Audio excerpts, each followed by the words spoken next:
Hello, welcome to the Kick Housing Finance for Dynamics webinar. Thank you everybody for taking some time out today.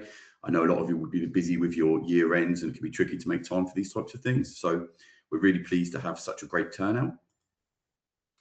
Just some quick introductions. Jack is our pre-sale specialist. He joined back in March 2025. He's got an extensive background in implementing Business Central, as well as an understanding of finance processes.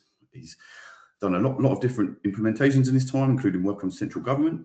So naturally, I wanted to steal him, and we've done a good amount of demos now around the country for housing associations. And then myself, please excuse the picture as it is not from this decade, but I am a business development manager and I specialise in Business Central in the housing sector. You may have met me at the NHF conference in Liverpool last month, but essentially I will be your best point of contact within Kick for anything Business Central related. So trying to get through the introductions as quick as possible and make sure there's enough time to see the system demonstration. But for my side, I have a couple of slides to show you around what Business Central is and how AI is really changing the way ERP systems are being used. And a brief overview of what Kick have then added to Business Central to make it an ideal choice for the housing sector. Then we'll hand over to Jax, who will give you the overview of the system itself. And then we'll come back and look at some of the customers that we've got and what our team looks like at Kick. We'd love to receive any questions from you anytime throughout the webinar. So if you type them in the chat, we can look at those at the end. So as you may not have heard of Kick before, just wanted to give you a quick idea of who we are. We have our head office in Glasgow with over 200 employees spread across the UK. I myself am based in Hampshire, so I couldn't really get much further from the office if I tried. £30 million turnover, and we're private equity backed. And I mentioned our PE backing to assure you that we are in the mindset of acquiring partners as opposed to being at risk of being acquired. So you know we have staying power and we're going to be around to support you. Although we've been established for only just 10 years, we have some staff with over 30-year tenures, some with 15 and over 60 staff with plus 10 years of tenure. And the reason I mention that is it just gives you an idea of how we retain our staff, because Kick is a great place to work and everyone's very happy. So Business Central, you may not have heard of Business Central Dynamics. Business Central is an ERP platform, but essentially for the purpose of housing finance, we do utilize the finance functionality first and foremost. BC has over 50,000 customers worldwide. It's run on a Microsoft Azure cloud platform, which means you benefit from the state-of-the-art security. It's on that trusted data platform, so it's going to help you with your ISO and compliance purposes. And when you look at Dynamics as a Microsoft product, that's where you really start to benefit the integrations with your other applications. It works natively with Outlook, Excel, and Teams. You can edit and analyze live data directly in Excel. There are built-in Power BI dashboards, and they work real-time. Role-based insights embedded in Business Central 2, and essentially a single source of data for reporting and decision-making. Now, what you're going to hear on any kind of software demo these days is talking about AI, but essentially what Business Central is becoming is a system that will assist you as opposed to a system that you use. Traditionally, an ERP system would rely on users knowing where to go, what to click, how to generate reports. Copilot changes this and it allows you to ask questions in plain language. You can summarize data, receive contextual insights, and directly interact with Business Central or through other Microsoft 365 apps. The automation that is created in there allows you to reconcile accounts, draft and validate transactions, generate forecasts and explanations of the forecasts, and then identify risks such as like late payments, for example. Those kind of automated tasks take away a huge workload from the finance team. And then with agentic AI, we take it a step further by creating your own payable agents. It will be like processing invoices for you, or sales order agents, so you can be raising and validating orders. We can create custom agents for these different use cases too. So using a system or a system actually helping you, that's kind of a difference when you look at AI. So I'm conscious of time, so I won't go through the entire list, but essentially this slide represents the functionality that Kick have embedded into Dynamics Business Central. We have learned from our experiences, from our base of over 100 existing customers in housing, and we've added functionality to make a truly complete finance system for the housing sector. I'm going to hand over to Jack, who's now going to show you the system.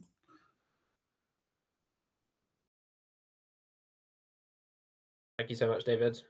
I'm just going to share my screen as this loads up.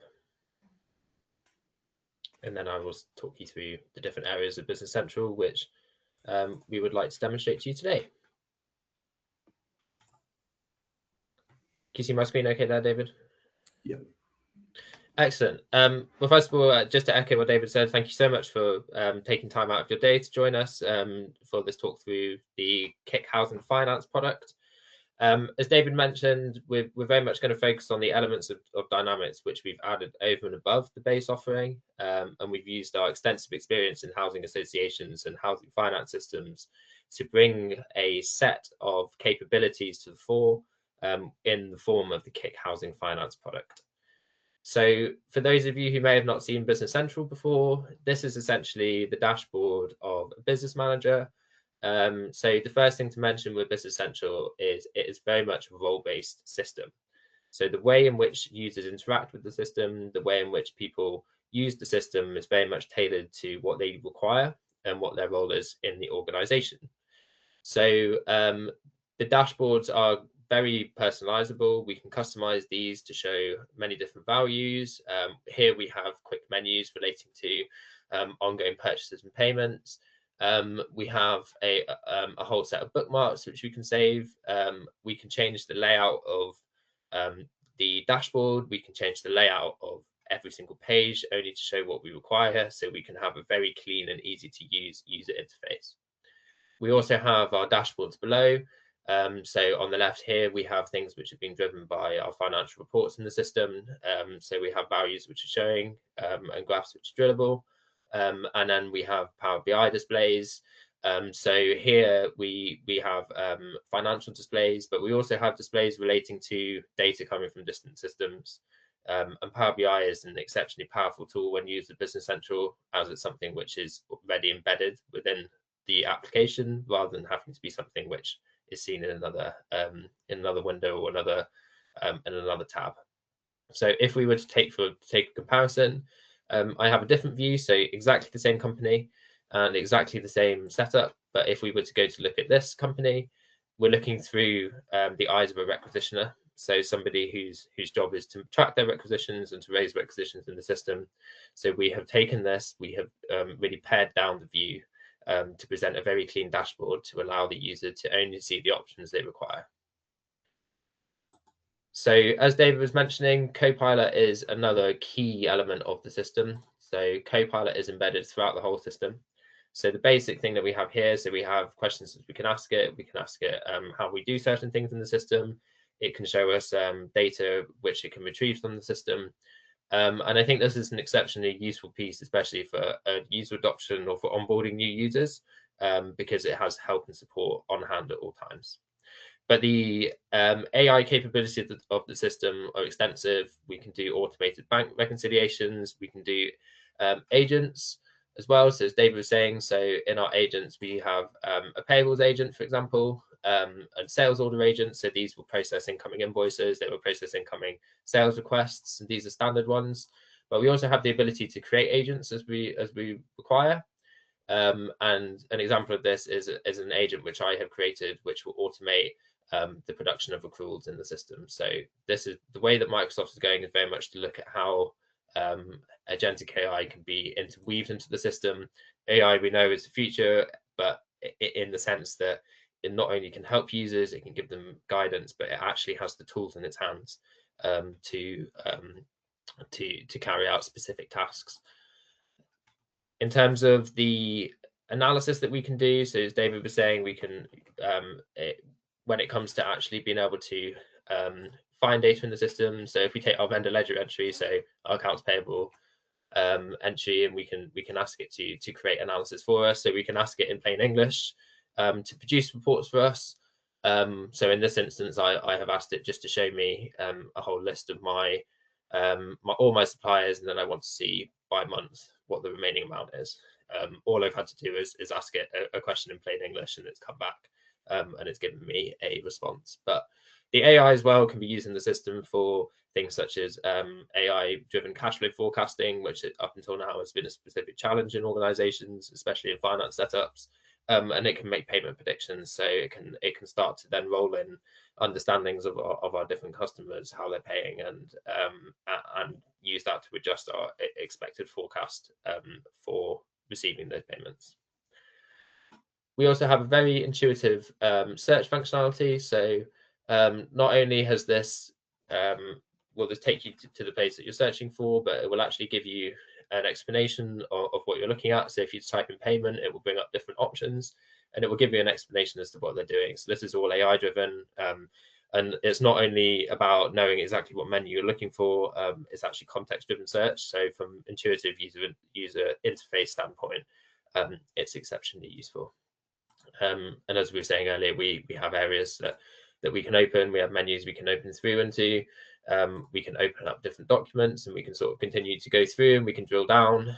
But we also have the ability on the left-hand side to then cycle back through the pages as required. So in terms of how we can interact with the system and how we can use the system, it's exceptionally useful. So another huge advantage of using Business Central is it's so embedded in the Microsoft stack that it has native integrations to different parts of Office. So I think the Power BI one is obviously exceptionally useful. We can see this here, how we can pull through our dashboards. We can expand these as well, so that we can see all the data that we require underneath. But I think a key differentiator with Business Central is that all of this will sit underneath in the base application rather than having to be viewed externally. We have native integration to Outlook for email integration, but what I also wanted to talk about was the integration that we have between the system and Excel. So here we have two options. We have open Excel and edit in Excel. So understanding finance systems table based, we can open up any data into Excel, but we also have a connector which comes as standard as part of the license, which allows us to push data back into the system from Excel. So in the case of building up journals, or in the case of building up any entries, we can use Excel as a validated data entry tool. We also have integration to Teams as well, and an exceptionally powerful integration that can't be understated is that we have Power Automate for custom workflows in the system as well. But yeah, Business Central, it's constantly evolving. Microsoft are constantly improving, and they are always bringing through new functionality. So Kick support list, we ensure that there's a clean cutover each time that we have a major release. For housing associations, as we know, often have many companies as well. So here we can see we have a list of all the companies on the right-hand side, so we can quickly flick between them. And you can also have exactly the same thing open in multiple tabs, as we demonstrate here. So from a user standpoint, it's exceptionally powerful. So the first area that I want to cover, main piece of functionality that we've added, is around commitment accounting. So Business Central as a standard doesn't have commitment accounting. So Kick have created this because this is an exceptionally important piece of functionality for housing associations. So the idea with this is that we're able to reference a budget. We're able to reference a budget in a lot of detail. So looking at combination of general ledger accounts and dimensions, as we have here. So this is looking at departments under general ledger accounts. We can then set the rules around where we have enough budget, whether we're allowed to overspend against that budget, whether we have approval. And we have a split out between non-journal types and journal types to ensure that financial entries can continue whilst we control purchases, for example. Another thing which is exceptionally important is our budget period. So we have year to date or the entire year. So whether this is the cumulative available budget to the current period, or whether it's the available budget set out across the whole of the period. So we can define granularly what the approval routes need to be depending on the budget section, which we have selected. So if we're to look at GL budgets, we've created more enhanced budgets. So we've introduced budget approval to ensure that we retain control over the budgets that we're setting, and versioning as well. And essentially, it's using segments from the budgets is being used and referenced by our requisitions to ensure that we are picking out the correct parts from the budget as we set it. So if we were to go and then have a look at purchase requisitions, we can see what the effect of this is. So if we are to open up a requisition here, we can see that we have set out who our supplier is. We've added in the department which we're inputting the requisition for. And this is then going away, having a look at the approval setup, and it's retrieving an approver based on the amount that we have through. So setting our expense account on the left and setting our department code. Doing this gives us a view of what our available budget is. So as users are working through and they're raising their requisitions, they have a clear understanding based on the parameters we've set, how much budget they have available. We can also see the committed and the accrued account. So I'll come back to that in a minute, because this is the key to making the commitments work in a way which makes sense in a finance organization. So in this instance, we know that the available amount is 5,000. So we're currently under it. If we were to enter over it, then we can see that there's insufficient budget, and over budget approval is required, and we're ensuring that we retain control of the requisition and the purchase that we're setting out to make.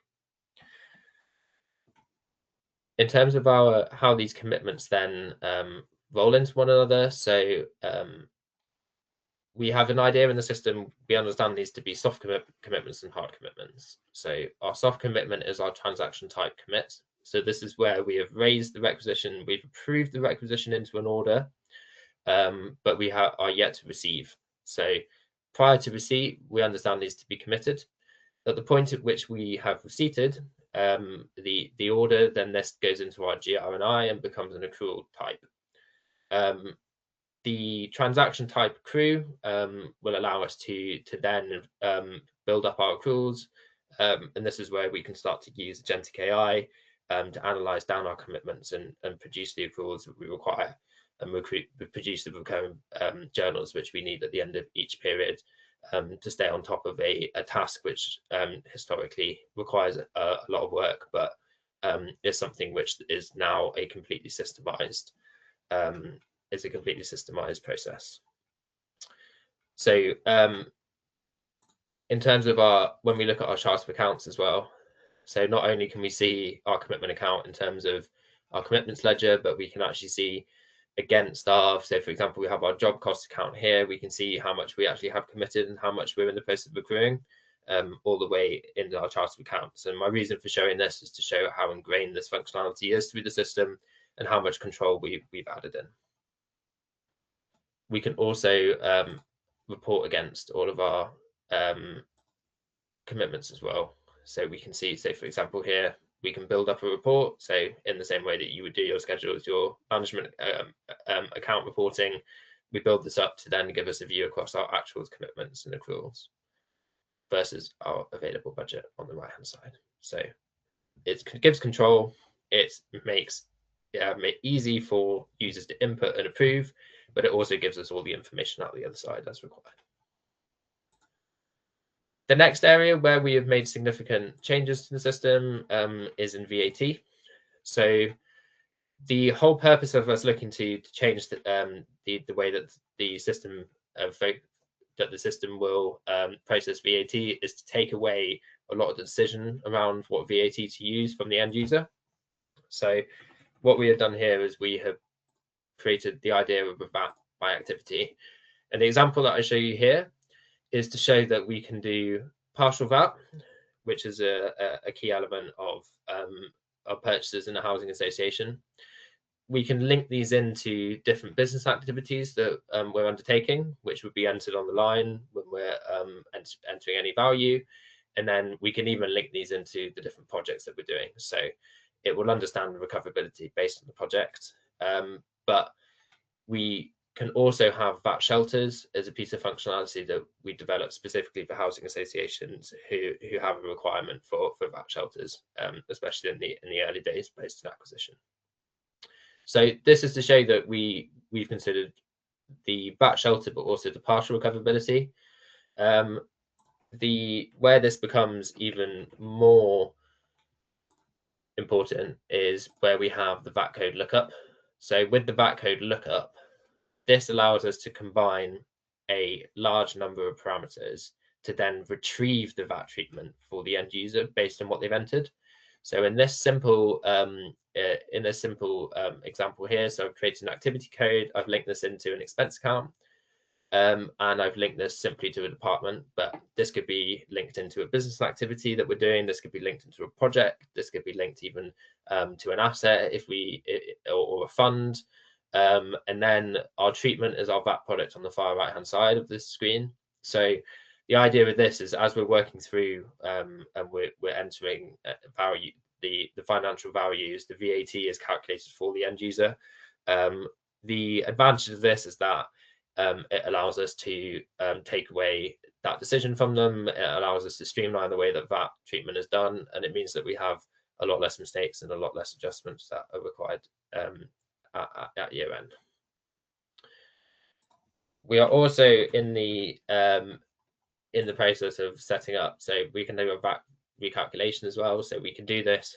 So if we need to change the partial recovery rate, for example, so we can specify the entries that we need to make an adjustment for, but we can not only make an adjustment for our entries that we are going to make moving forwards, but we can look at this historically as well.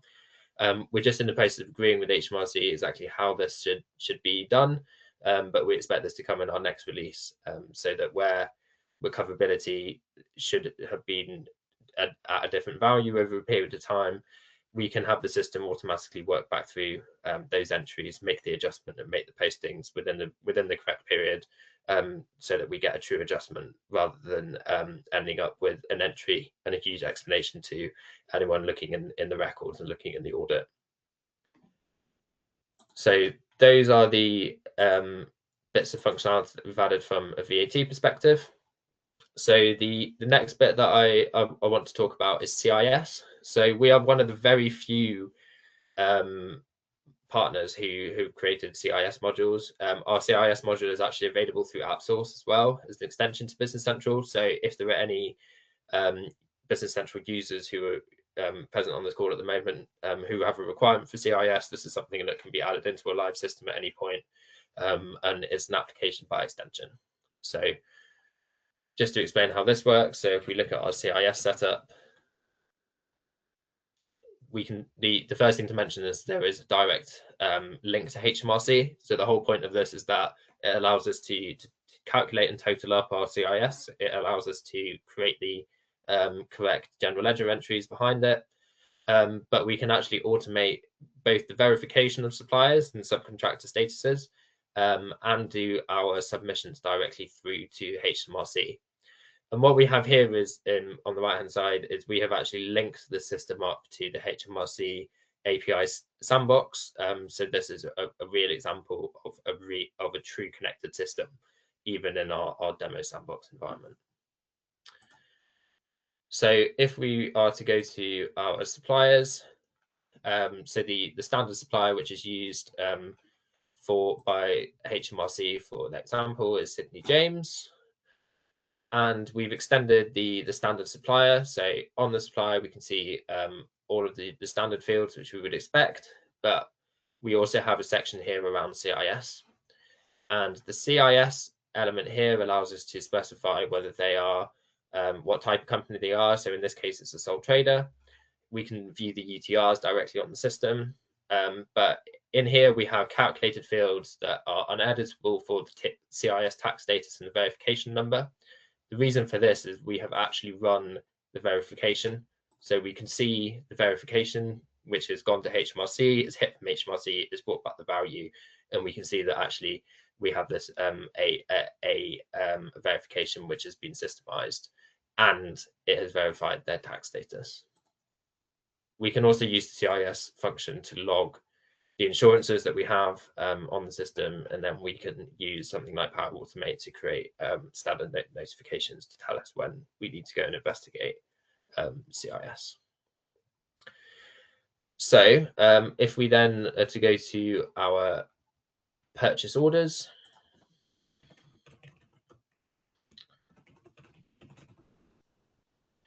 we can see what the effectiveness is. So on the left-hand side as well, we can set standard views. So we can essentially set a set of filters anywhere in the system. And then when we come back to them at the click of a button, this will go through and it will find exactly what we're looking at based on the parameters that we've set for the filter. So here I can have a look into the CIS. We can see within this purchase order, we can see that this has a requirement for CIS. On the line here as well, this then links into, again, the whole thing links back through into our available budget amount. This is flagging a concern to me due to available budget, and it's telling me what the available budget is, committed budget and accrued amount. So again, our commitment accounting is fundamental to our KIC housing finance system. On this line here, so I've set this up again against job costs, but we can either have lines which are entirely labor or entirely materials, or we can actually do the split on the same line itself. So I've done a split here of my £5,000 across material and labor by 50%. And what this has done is automated our CIS deduction. So it's done the calculation for us. And that will then, once committed, then that goes into our CIS return, which we send directly to HMRC. If we were to preview the posting of the purchase order, and by the way, this is a fantastic piece of functionality that Business Central has. It allows us to essentially create the posting before we actually do it, and then show us what the net effect of what we're doing is. So we can see what we're going to be paying, we can see our VAT entry, but most importantly is we can actually see that we have done a correct movement for our subcontractor deductions here. So everything links back into the base application. And then when we're ready to do the CIS return, we can then put this through directly to HMRC. So that was our CIS section. The next section that I want to talk about, and this is a key requirement in housing associations, is our integration setup. So we understand, and we have worked with so many housing associations that we know integrations are a key part of it because of the number of systems that are in place. This can range anything from simply having a housing management system, which is controlling our rent, to having as well a property management system. So in terms of our maintenance repairs, we may have a fixed asset system such as RAM running on the side. And it is absolutely critical that these are tied together in such a way that they speak to one another. We can integrate to any systems, both new and legacy, and that we keep data integrity consistent throughout every system. We cannot have multiple versions of the truth. We cannot have transactions present in one system but not in the other system. Otherwise, the whole idea of the housing association composably ERP starts to break.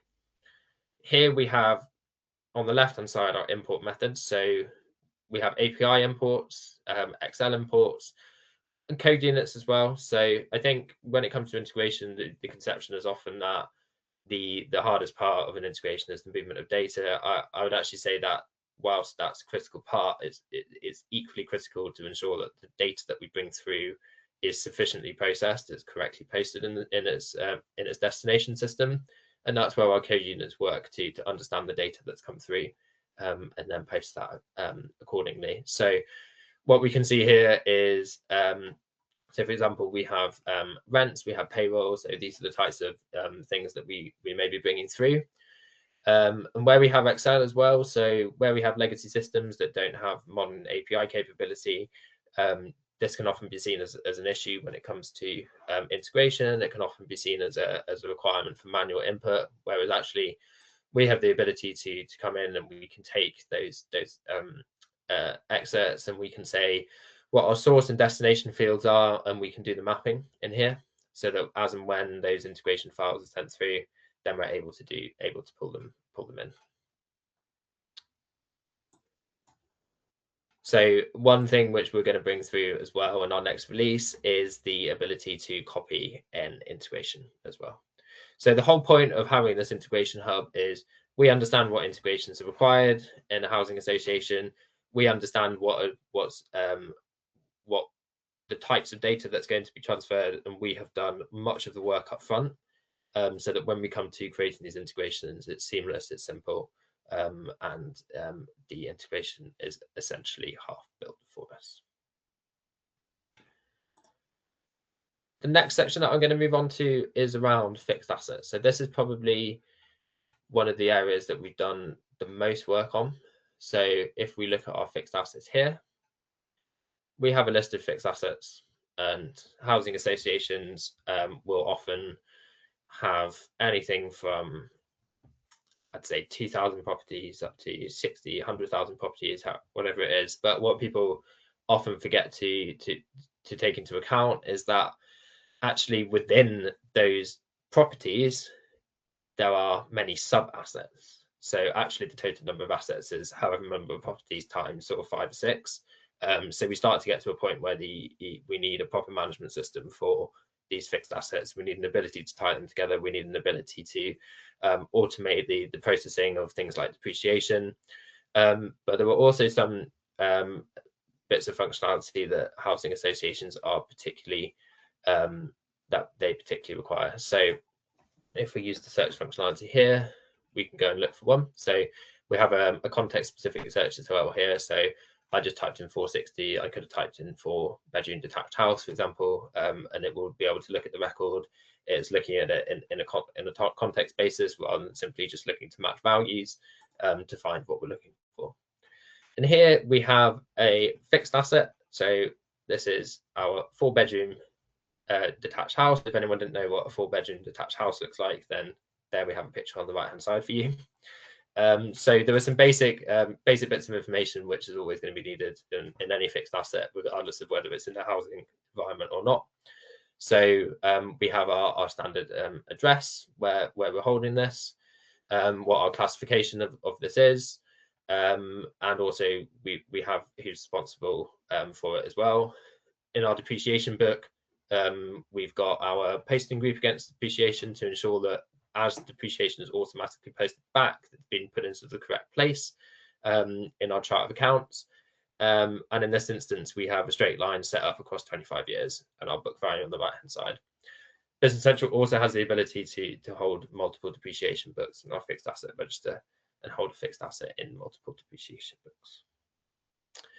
So we've also added in a tenure as well, so we can understand the types of tenure that we have, and then we can report against our properties, our fixed assets, their valuations, etc. via tenure. We have added in a idea of shared ownership. So in this instance, David and I are 50% shared owners of this detached house. So based on the book value, we can understand what our valuation of our share of the property is, and we can create as many shares as we need. We can hold all the details of those shared owners as well, or we can simply have it if we don't want to have the personal data in the system, then that's also fine. We can just have records or customer references or something like that held in here. We also have added in valuation history. So we find this is particularly popular with our housing association clients. So we can hold in any one time, we can hold up to 5 different values, and we can have different bases for different valuations. So we can have comparison profits, residential, contractor, or investment. And you can see here that the slight differences between the ones that we have set out here. So this allows us to have a look at the value of the fixed asset, not just from the book value, but also to view this through the lens of the different bases that we have of valuation and be able to report against these.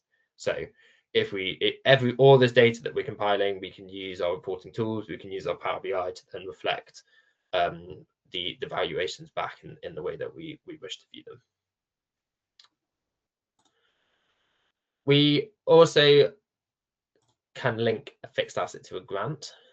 So we understand how the fixed asset has been spent, and we can automate drawdowns against that grant, against the available budget or its amortized amount. And we also have our main asset components. So this is the point I was saying around, well, it's all very well to say that we have a fixed asset, we have a property, but actually we need to consider what are all of the subcomponents of that fixed asset. They all have their own value, they all have their own rules set against them, they might have different depreciation rules set against them. So it's important that we can view those differences, but also be able to hold all of the records together and have a systemized link from the main asset through to its sub assets. We can also hold a fixed asset against a loan as well as a security, which I will show you when I move on to the loan section. We have also added in a asset replacement worksheet. The asset replacement worksheet is a fantastic tool to automate a huge amount of processing, which housing associations require. So in our next release, we will also have an asset addition worksheet as well. But the asset replacement worksheet is, say, for example, we have a whole block of flats or row of houses. We are changing the kitchen, every single one, for example. So first of all, we're able to view the sub asset and the main asset, the link between the two. But in order to minimize the amount of manual input and manual processing that's required in the system, we can use this worksheet to change that. So in this instance, we have taken a central heating asset, which is linked into a particular address. We understand this to be a component. We understand this to have a particular value, and we can use our replacement type. So we can have addition and disposal, obviously straightforward, but actually by selecting replacement, this will then do our write-up and acquisition of the replacement asset, and then allow us to then put through the value of that new asset, and then it will be able to apply the same rules against it. Or we can change the rules if required. But when we're dealing with a huge number of assets and a huge number of replacements, a tool like this will really save us time. And the idea with the additions is that when a housing association takes on a set of properties, so be this a report that they receive either from a developer, for example, we'd be able to use our KIC integration. We could take that report, we could pull that through, we can map that into our asset additions, and then we can do a mass acquisition, and then set the automated depreciation, minimizing the work required to handle the asset. So this is something which is very popular and has been of huge value to our customers so far. The next part that I would like to talk about is our grants. So we've created a grant ledger. So if we are to have a look at a grant here, so the key parts here is we can see what the status of it is. So we whether this is something we've submitted for, whether it's something that's been awarded. We can see the applied and award amount, and then the grant type is a key part. So grants will be linked obviously to the different conditions that govern the grant, that govern the release of the funds. So this could be unconditional, but this could be something which is over time. So we will amortize the grant over time. It could be something which is related to specific milestones, or it can be tied directly to a project. So a grant has been given for use on a project. And if that is the case, then we can then select what that project is. And then we have an intrinsic link between the two, automating any drawdowns and amortization against the grant. We can see the amount claimed, and when we can set the parameters around amortization and our periods here. So obviously, in order to understand if we have a milestones, we can then add in our milestones. We can say what our milestones are, what our percent completed is against those. And we can then, as I was mentioning earlier, we can then have our fixed asset linked so that we understand which fixed assets have been linked to the grant or the award of the grant funds. And then in order to create the entries into this, we've created a different journal type, which is a grant journal, which we can build up like so.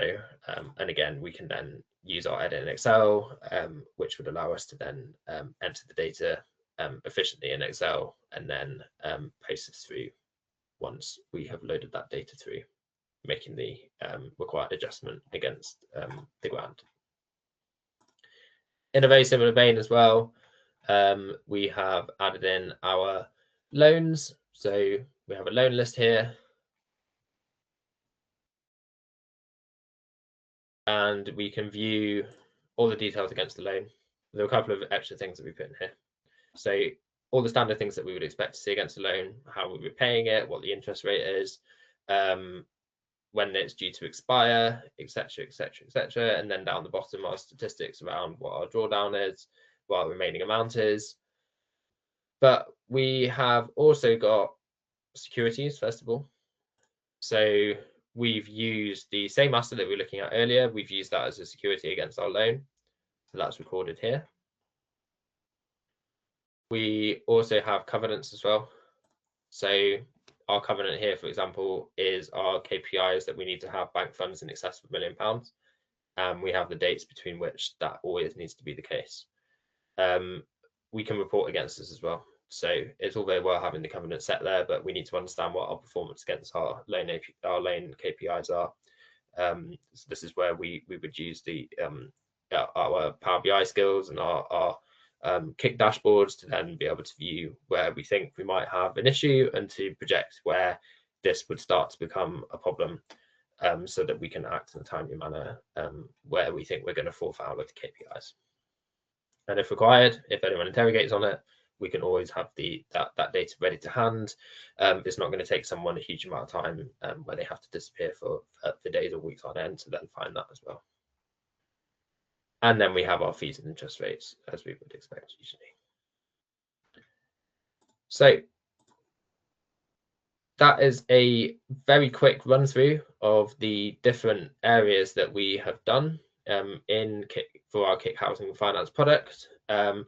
These are areas which have been created and expanded upon over many years, and our work with many housing associations to arrive at this point now. This is not something which stands still. This is not a product where we've said, well, we've created this, that's all well and good, and now we're not going to do any more work on it. This is something which we're going to continue to work on. So if we could just pass back to David, then we can go back to the slides, and then I just have a couple of points just to reflect our roadmap.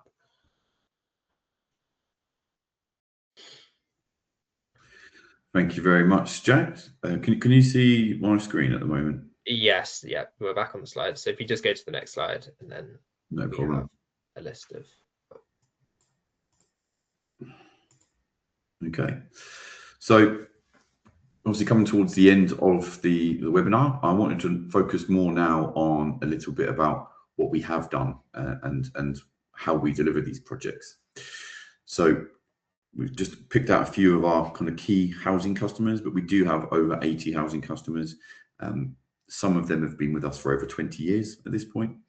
I think our largest customer have over 100,000 homes in their portfolio, and we have some customers who have as few as 2,000. So we can cater for all different sizes of organizations, as Business Central is a very scalable solution, and our support team are ready to go no matter what the requirements are in terms of scale. Now, it's all well and good us having a great product, but we need to make sure we're able to implement and support it. That's why we have a large consultancy team. And our consultancy team are made up of fully qualified accountants. Some of them have started life off as accountants and moved into the software industry, and they really are finance specialists. Some of our consultants have experience working for housing associations.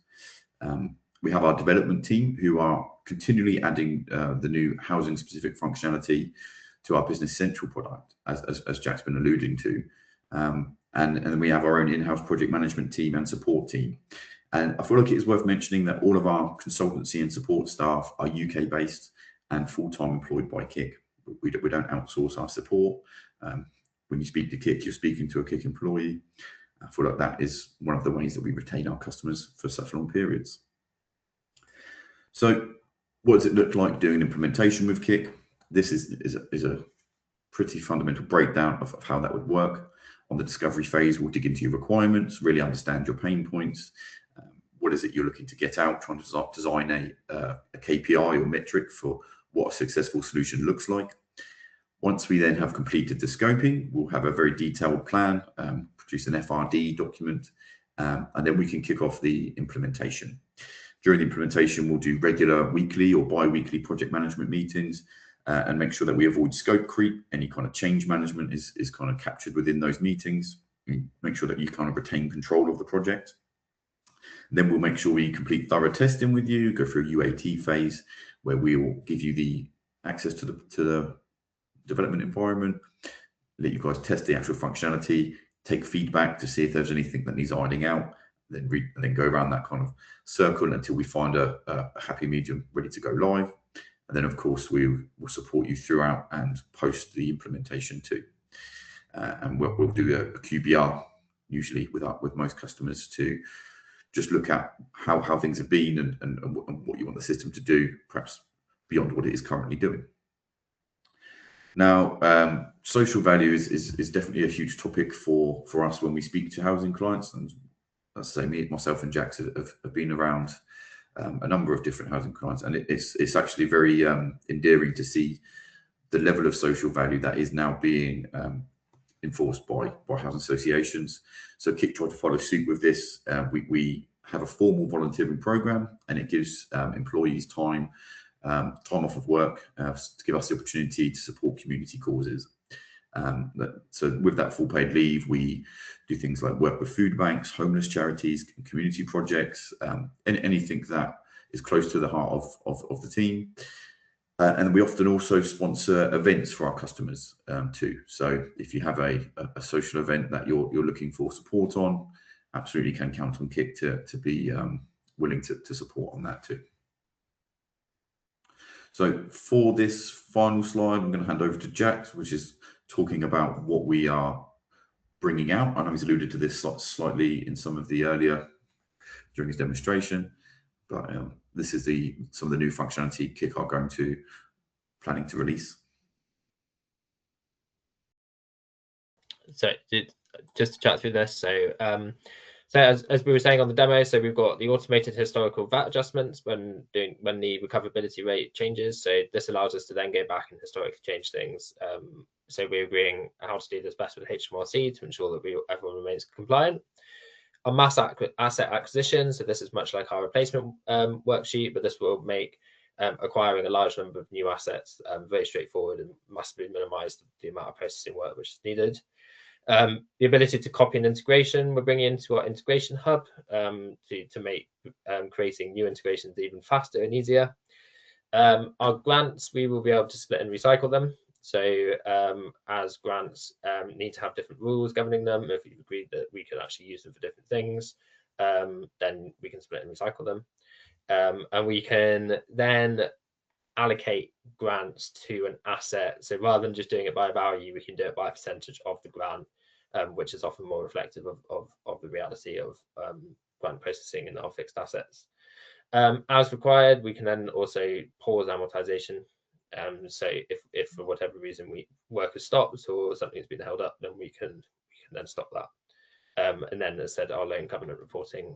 So these are our dashboards that we're bringing in as part of the standard to ensure that we're staying in line with our KPIs. So this is our immediate roadmap, but this is by no means an exhaustive list. We are constantly working and developing on this project. And if you choose to go with KIC for your finance system, then what you have on day one isn't the exhaustive list of functionality that you're going to have. As we develop more functionality, we ensure that our existing clients can also benefit from this and benefit from the development work that we're doing in the background on this. Thanks, David. No problem. So I can't see if we have any questions. Yeah, I'm working through a few. So in terms of, the first question that we had through was whether the loans list comes as a standard part of the system. So yes, absolutely. So this comes as a standard part of our extension.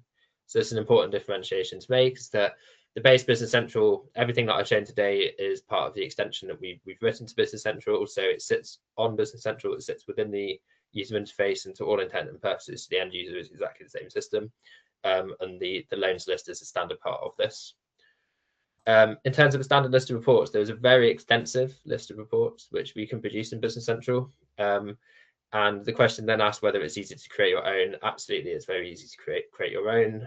So these are done very much in the management style reports. So the idea is that actually the system will be able to produce everything on the system that you require from a management accounting perspective, minimizing have to have data flows going into workbooks and then many tabs and data flows through those. Actually, we can systemize the way that we do reports, and we can produce these reports in different ways. So they can be our standard management style ones. They could be dashboards as well, and we can then distribute these as required. And then there was a third question about how flexible is the chart of account structure. This is from Andrew again. So the chart of account structure is exceptionally flexible. So the idea is that we would build this up in exactly the way that you require.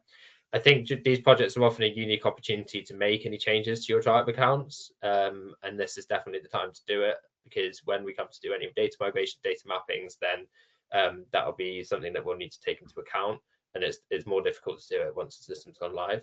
So if you are thinking of a change in the chart of accounts, but you're also thinking of changing your finance system, I would highly recommend looking at how you would like your chart of accounts to be structured, and definitely look at it very much from a what could we do, what does good look like for us as an organization, rather than sort of thinking in your current system, what are the restraints, because the flexibility will allow us to create codes wherever it's required, total them up and reflect the hierarchies you want.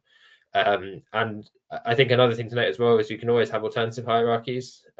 We could have a chart of account that can be flipped over into an alternative hierarchy as needed. This is particularly useful if we have on statutory reporting. So the example I take from central government was being able to put the OSCA code on each of our own chart of accounts codes, so that we could actually reflect the chart of accounts in OSCA terms if needed. So I think that's probably a long-winded answer to say yes, it is a flexible chart of accounts, and it will certainly meet your needs.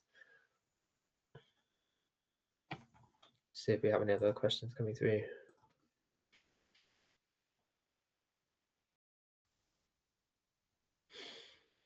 So are all the questions you've got on there then, Jack?